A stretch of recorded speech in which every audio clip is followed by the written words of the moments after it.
মৃত্যু ছাড়া সব রোগের শেফা। এমন একটি দোয়ার কথা বলবো যে এই দোয়া যদি কোনো রুগীকে, অসুস্থ ব্যক্তিকে পড়ে ফুঁ দেন বা এক গিলাস পানিতে সূরা ফাতিহা একবার, দুরুদে ইব্রাহিম একবার, লা ইলাহা ইল্লা আনতা সুবহানাকা 3 বার, আর এই দোয়াটি 7 বার পান করান, যদি দোয়া কবুল হয় তাহলে সেই অসুস্থ ব্যক্তি দ্রুত সুস্থ হয়ে যাবে। তো আমি আপনাদেরকে প্রথমেই বলবো কোরআন থেকে।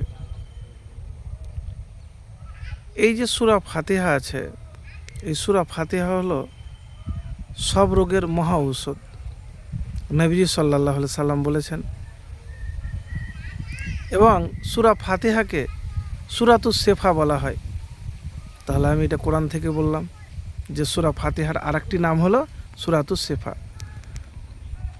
ইবনে আব্বাস রাদিয়াল্লাহু তাআলা আনহু হতে বর্ণিত, নবীজি সাল্লাল্লাহু আলাইহি সাল্লাম বলেছেন, যে ব্যক্তি এমন কোনো রুগ্ন মানুষকে সাক্ষাৎ করবে যার এখন মরার সময় উপস্থিত হয়নি এবং তার নিকটে 7 বার এই দোয়াটি বলবে, আসআলুল্লাহাল আজিম রব্বাল আরশিল আজিম আই ইয়াশফিয়াক, অর্থ আমি সুমহান আল্লাহ মহা আরশের রবের নিকট তোমার আরোগ্য প্রার্থনা করছি, আল্লাহ তাকে সে রোগ থেকে মুক্তি দান করবেন।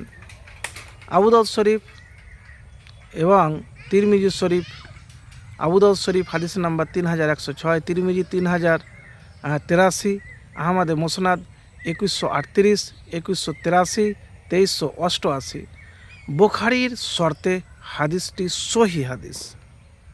তাহলে প্রিয় ভাই, তাহলে যে কথা বললাম যে কোনো রুগ্ন মানে যাওয়া অবস্থা, যদি তার হায়াত থাকে তাহলে বাঁচবে, আর হায়াত যদি না থাকে সেটা আলাদা কথা। দেখা গেল যে আপনার রোগই ভালো হচ্ছে না, আপনি একবার পানিতে বা এমনি পড়ে এই আমল করে দেখতে পারেন। আমি যে আমার বানানো কথা বললাম এটা বানানো কথা নয়। যদি আপনার আমল দোয়া কবুল হয় তাহলে হবে, আর দোয়া কবুল না হলে হবে না। মানে অনেকেই বলে দেয় যে বলে দাও, কিন্তু আমি আপনাকে পারফেক্ট যে সত্য কথাটা সেটাই বলি। তো প্রিয় ভাই, একবার করেই তো দেখুন, ইনশাআল্লাহ ফলাফল পাবেন। আর আল্লাহ সুবহানাহু ওয়া তাআলার কাছে দোয়া করবেন।